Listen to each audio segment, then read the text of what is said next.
Gazetari blen apartamentin e kohës e Meroxhës në blok, brenda gjen një thesar. Ismail Lulani është një ndër piktorët më origjinale më të fuqishëm në historinë e artit shqiptar. Ai renditet në artistët që ndikuan fuqishëm në modernizimin e këtij arti gjatë çerekut të fundit të shekullit të 20. Lulani veçohet dhe vlerësohet si një kolorist i ngjyrave me ngjyra potente të ngrohta plot dritë. Ka krijuar personazh sidomos me figurat e malsorve. Ai ishte një artist që të riqej nga jeta e njerëzve të thjeshtë të zonës së veriut të vendit. Edhe piktura e më poshtme i qëndron besnike këtij frymëzimi. Ajo paraqet dy vajza me veshje tipike të veriut shqiptar.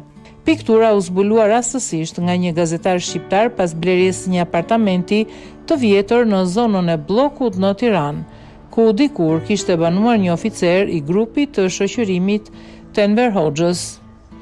Piktura e gjetur në shtëpi në blok. Lulani u lind në Tuzë dhe u vendos në Shkodër me familje në moshën 9 vjeç. Ai mbaroi Akademinë e Arteve të Bukura për pikturë momentale në Tiranë në vitin 1967 dhe u emërua profesor në këtë akademi ku punoi për disa vjet.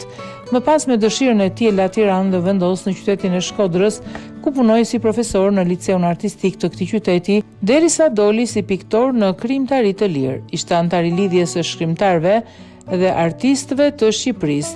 Lulani ekspozoi me mjeshtri në të gjitha gjinit si pikturën, kompozim, peizazh, portret, natyra e qetë. Pikturat e tij shquheshin për lojërat magjike të ngjyrës dhe për vizatimin ekspresiv. Lulani ka ekspozuar në shumë vende të huaja si Francë, Rom, Paris, Austri, New York, Boston, Toronto, Athinë, Pekin, Shangaj, Irlandë, Rumani, Belgjik, Beograd, Podgoricë, Çetinj, Tivar, Ulqim, Prishtinë, Aleksandri, Turqi, Tunizi, Hungari dhe ka marrë çmime të larta nga kritikat e huaja. Shumë nga pikturat e tij janë pronë e koleksionistëve të ndryshëm në Francë, Austri, Itali, USA, Gjermani e të tjerë.